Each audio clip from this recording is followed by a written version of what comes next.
Hello guys, welcome back to our channel. So ഇന്ന് നമ്മൾ നോക്കുന്നത് അറ്റാക്ക് ഓൺ ടൈറ്റൻ എന്ന ജാപ്പനീസ് അനിമെ TV സീരീസിന്റെ സീസൺ 2 10ാമത്തെ എപ്പിസോഡാണ്. ഇനി വെറും 2 എപ്പിസോഡ് കൂടിയേ ബാക്കിയുള്ളൂ. അത് കഴിഞ്ഞാൽ സീസൺ 2 അവസാനിച്ചു. അടുത്തത് നമ്മൾ ഏത് അനിമയാണ് ചെയ്യേണ്ടതെന്ന് തീർച്ചയായും താഴെ ഒന്ന് കമന്റ് ചെയ്യാം. അപ്പോട്ട് സമയങ്ങളാതെ നേരെ എപ്പിസോഡിലോട്ട് പോകാം. എപ്പിസോഡിന്റെ തുടക്കത്തിൽ റിപ്പോർട്ട് കിട്ടിയതനുസരിച്ച് കോണിയുടെ ഗ്രാമത്തിലോട്ട് അന്വേഷിക്കാൻ വേണ്ടി സർവേ കോപ്സ് വരുന്നു. മനുഷ്യരുടെ ശരീരാവശിഷ്ടങ്ങളും ഒരു തുള്ളി ചോര പോലും അവിടെ ഇല്ലാത്തത് കണ്ട് അതിലൊരു ഓഫീസർ അവർ രക്ഷപ്പെട്ടോ എന്ന് ചോദിക്കുകയാണ്. അവരിവിടെ നിന്നും രക്ഷപ്പെട്ടെങ്കിൽ എന്തിന് ആളില്ലാത്തൊരു ഗ്രാമത്തിലെ വീടുകളെല്ലാം ടൈറ്റൻസ് നശിപ്പിക്കണം? അതെനിക്ക് വിശ്വസിക്കാൻ ചെറിയൊരു ബുദ്ധിമുട്ടുണ്ട്. അത് മാത്രമല്ല, ഇവരുടെ കുതിരകളെയൊന്നും ഇവർ ഇവിടെ നിന്നും കൊണ്ടുപോയിട്ടില്ല. കുതിരകളില്ലാതെ എങ്ങനെയായിരിക്കും അവർ രക്ഷപ്പെട്ട് കാണുക എന്നൊക്കെ അവരവിടെ സംസാരിച്ചുകൊണ്ടിരിക്കുന്ന സമയത്താണ് കോണിയുടെ വീടിന് മുകളിൽ കിടക്കുന്ന ആ ടൈറ്റനെ അവർ കാണുന്നത്. അതിനെ അവർ അങ്ങനെ നോക്കി നിൽക്കുന്ന സമയത്താണ് കോണിയുടെ പാരന്റ്സിന്റെ ഫോട്ടോ അവർക്ക് കിട്ടുന്നത്. ആ ഫോട്ടോ തലതിരിച്ച് പിടിച്ച് നോക്കി അവർക്ക് ആ ടൈറ്റനെയും കോണിയുടെ അമ്മയെയും ഒരേപോലെ തോന്നുവാണ്. സോ അവരെ കൊണ്ട് അത് വിശ്വസിക്കാൻ സാധിക്കുന്നില്ല. പിന്നീട് കാണിക്കുന്നത് റെയ്നറിനെയും ഏമിറിനെയും ഒക്കെയാണ്.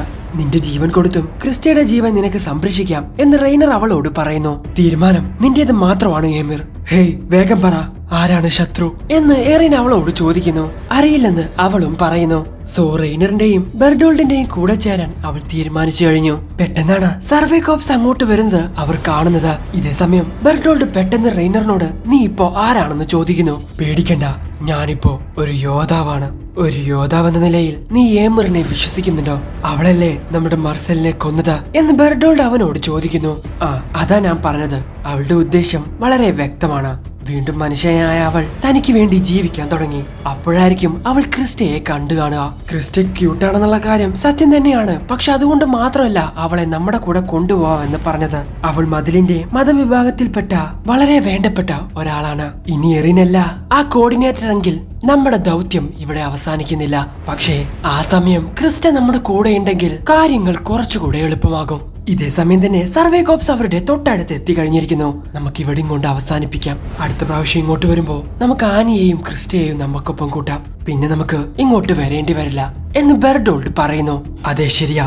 അതോടുകൂടി നമ്മുടെ ദൗത്യം അവസാനിച്ചു. പിന്നെ നീ തിരിച്ചെത്തുമ്പോ ആനിയോട് നിന്റെ മനസ്സിലുള്ളത് അങ്ങ് പറഞ്ഞേക്ക. നീ എന്ത് ഈ പറഞ്ഞു വരുന്നേ എന്ന് ബെർഡോൾഡ് അവനോട് ചോദിക്കുന്നു. നിന്റെ നോട്ടമൊക്കെ ഞാൻ കാണാറുണ്ട്. ഇല്ല, ഞാൻ അങ്ങനെയൊന്നും. നമ്മളെ രണ്ടുപേരെയും പരസ്പരം മനസ്സിലാക്കാൻ കഴിയുന്ന വേറെ ആരാ ഉള്ളത് എന്ന് പറഞ്ഞ് റെയ്നർ എറിന്റെ അടുത്തോട്ട് പോകുന്നു. ഹേയ് റെയ്നർ, രാത്രി വരെ കാത്തിരിക്കുമെന്ന് പറഞ്ഞിട്ട് ഇല്ല, നമുക്ക് ഇപ്പൊ തന്നെ പോകണം. സാഹസമൊന്നും വേണ്ട എറിൻ എന്ന് റെയ്നർ അവനോട് പറയുന്നു. പെട്ടെന്ന് തന്നെ എറിൻ റെയ്നറിനെ അടിച്ച് താഴെ ഇടുവാണ്. അവനെ ഇടിച്ച് കുത്തിക്കൊണ്ടിരിക്കുന്നു. എന്നാൽ റെയ്നർ അവനെ ഒറ്റ ചവിട്ടം കൊടുത്ത് അവനെ പിടിച്ചു വെക്കുന്നു.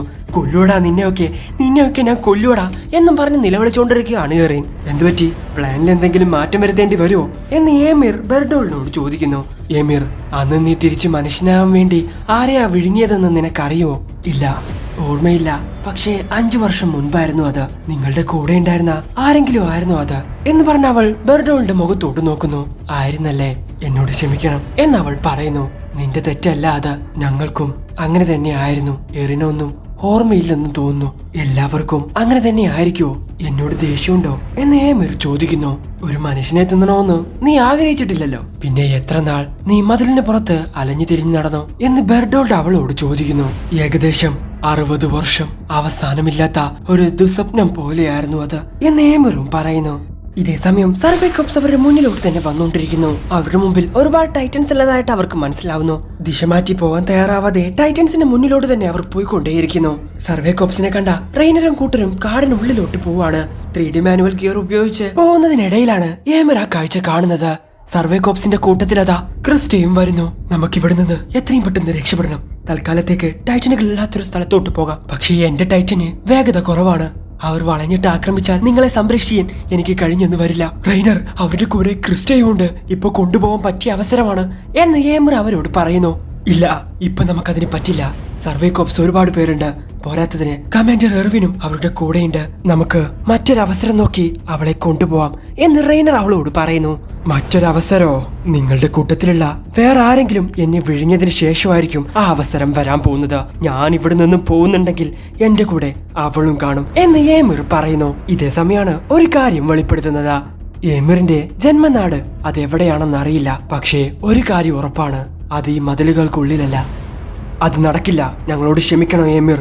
ഇപ്പൊ തന്നെ ഇവിടെ നിന്നും രക്ഷപ്പെടുന്ന കാര്യം സംശയമാണ്. ക്രിസ്റ്റയെ ഈ ഫൈറ്റിൽ നിന്നും ഞങ്ങൾ രക്ഷപ്പെടുത്തിയിരിക്കും.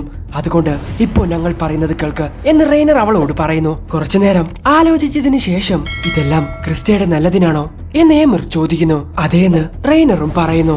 വീണ്ടും അത് സംഭവിക്കുന്നു ക്രിസ്റ്റ. ഞാൻ ഇത്രയും മുന്നിലോട്ട് വന്നു, പക്ഷേ ഞാൻ ഇനിയും എന്നോട് തന്നെ കള്ളം പറയേണ്ടി വരുമോ? പിന്നീട് ഒരുപാട് വർഷങ്ങൾക്ക് മുൻപേയുള്ള ഒരു സീനാണ് കാണിക്കുന്നത്. രണ്ടുപേർ കുറച്ച് പാവപ്പെട്ട കുട്ടികളെ കൊണ്ടുവന്ന് അതിൽ നിന്നും ഒരാളെ തെരഞ്ഞെടുക്കുന്നു. ഇന്നു മുതൽ നീ ഞങ്ങളുടെ കൂടെയാണ് ജീവിക്കാൻ പോകുന്നത്. നിനക്ക് ഞങ്ങൾ ഒരു പുതിയ ജീവിതം തരും, ഒപ്പം ഒരു പുതിയ പേരും. അപ്പോഴായിരുന്നു ഞാൻ എന്നോട് തന്നെ ആദ്യമായി കള്ളം പറഞ്ഞത്. എനിക്ക് വേറെ മാർഗമില്ലായിരുന്നുവെന്ന് ഞാൻ സ്വയം പറഞ്ഞു വിശ്വസിച്ചു. പക്ഷേ ഹേയ്, നിങ്ങളുടെ എല്ലാവരുടെയും മുമ്പിലിരിക്കുന്ന ഇവരാണ് ഏമിർ സാമ, രാജാവിന്റെ യഥാർത്ഥ അനന്തരാവകാശി. ഏമിർ സാമയുടെ സാന്നിധ്യത്തിന്റെ കൃപ കാരണം നമ്മളെന്നും സുരക്ഷിതരായിരിക്കും. ഇതേസമയം അവളെ നോക്കി എല്ലാവരും കൈയടിക്കുന്നു. സത്യം പറഞ്ഞ അതത്ര മോശമായിരുന്നില്ല. എന്റെ ആഹാരം പിന്നെ പഴകിയതായിരുന്നില്ല. തറയിൽ കിടക്കുന്ന എനിക്ക് ഒരു കട്ടിൽ തന്നെ കിട്ടി. ഏമിർ സാമ എല്ലാത്തിനുപരി എന്നെ കൊണ്ട് മറ്റൊരാൾക്ക് ഉപകാരമുണ്ടെന്നുള്ള തോന്നലായിരുന്നു. പക്ഷേ ആ ദിവസം അങ്ങോട്ട് വന്ന പോലീസുകാർ അവരെ അവിടെ നിന്നും പിടിച്ചുകൊണ്ട് പോകുന്നു. അവളാ ഇതിനെല്ലാത്തിനും കാരണം. അവളൊരു രാജരക്തമാണെന്നാ ഞങ്ങളോട് പറഞ്ഞ് ഒന്നൊരു പാസ്റ്റർ പറയുന്നു. എന്റെ ജീവിതം വെറും നുണകളായിരുന്നു എന്ന് ആ ദിവസം എന്നെ വളരെ ക്രൂരമായി ഓർമ്മപ്പെടുത്തി. ഇവര് പറഞ്ഞത് ശരിയാണോ എന്നാ പോലീസ് ഓഫീസർ അവളോട് ചോദിക്കുന്നു. കുറച്ചൊന്ന് ആലോചിച്ച് അവൾ അതെ എന്ന് പറയുന്നു. അന്ന് വീണ്ടും ഞാൻ നുണ പറഞ്ഞു. അങ്ങനെ ചെയ്ത മറ്റുള്ളവരെ വെറുതെ വിടുമെന്ന് ഞാൻ വിചാരിച്ചു. പക്ഷേ അങ്ങനെ ആയിരുന്നില്ല സംഭവിച്ചത്. മതിലിന് മുകളിൽ നിന്നും ഓരോരുത്തരെയായി തള്ളി താഴെയിടുന്നു. അപ്പോഴാണ് എനിക്ക് മനസ്സിലായത്, ഇതാണ് എനിക്കുള്ള ശിക്ഷ. അത്രയും പേരെ പറ്റിച്ചതിനുള്ള ശിക്ഷ ആയിരുന്നില്ല അത്. മറ്റുള്ളവർക്ക് എന്നെ കൊണ്ട് ഉപകാരമുണ്ടെന്ന് സ്വയം പറഞ്ഞ് വിശ്വസിച്ചതിനുള്ള ശിക്ഷ. വീണ്ടും വീണ്ടും എന്നോട് തന്നെ കള്ളം പറഞ്ഞതിനുള്ള ശിക്ഷ. അങ്ങനെ ഒരുപാട് കാലം ഏമിർ മണ്ണിനടിയിലായിരുന്നു. 60 വർഷങ്ങൾക്ക് ശേഷം അവൾ എഴുന്നേറ്റു. അവളുടെ മുമ്പിലുണ്ടായിരുന്ന റെയ്നറിനെയും സംഘത്തെയും ആക്രമിക്കാൻ ശ്രമിച്ചു. റെയ്നറിന്റെ കൂടെ ഉണ്ടായിരുന്ന ഒരാൾ അവനെ രക്ഷിക്കാൻ വേണ്ടി സ്വന്തം ജീവൻ തന്നെ നഷ്ടപ്പെടുത്തി. ഒരു മനുഷ്യനെ വിഴുങ്ങിയത് കൊണ്ട് ഏമിറും കുറച്ചു നേരങ്ങൾക്ക് ശേഷം മനുഷ്യനായി മാറി. പിന്നീട് ഞാൻ കണ്ണു തുറന്നപ്പോ പരിധികളില്ലാത്ത സ്വാതന്ത്ര്യമായിരുന്നു എന്റെ മുൻപിലുണ്ടായിരുന്നത്. വിധി എന്ന് പറയുന്ന ഒന്നുണ്ടെന്നുള്ള കാര്യം ഓർത്ത് ചിരിക്കാൻ മാത്രമേ എന്നെ കൊണ്ട് അപ്പൊ കഴിഞ്ഞുള്ളൂ. ആ നിമിഷം ഞാൻ എന്നോട് തന്നെ സത്യം ചെയ്തു, ഇനി ഒരിക്കലും ഞാൻ എന്നോട് തന്നെ കള്ളം പറയില്ല. എന്ത് ചെയ്യുവാണെങ്കിലും അത് സത്യസന്ധമായിട്ടേ ചെയ്യൂ. പിന്നീട് എന്ത് സംഭവിച്ചു? അവളുടെ പേര് ക്രിസ്റ്റ ലൈൻസ് എന്ന് മാറ്റി സൈനിക പരിശീലനത്തിനായി അയച്ചു. കഷ്ടം, അവൾ ജനിക്കേണ്ടിയിരുന്നില്ല എന്ന് ആ പാസ്റ്റർ മറ്റേ പാസ്റ്ററിനോട് പറയുന്നു. പിന്നീട് എറിനും ജിന്നും അടികൂടുന്ന സീനാണ് കാണുന്നത്. അവിടെ വെച്ചാണ് ഏമിർ ക്രിസ്റ്റയെ ആദ്യമായി കാണുന്നത്. നീ എന്താ ഒരു സൽപ്രവൃത്തി ചെയ്യാൻ നോക്കുവാണോ എന്ന് ഏമിർ അവളോട് ചോദിക്കുന്നു. നിന്നെ ആദ്യമായി കണ്ടപ്പോഴേ എനിക്ക് മനസ്സിലായതാ, നീയും ഞാനും ഒരേപോലെയാണെന്ന്. നീയും നിന്നോട് തന്നെ കള്ളം പറയുന്നു.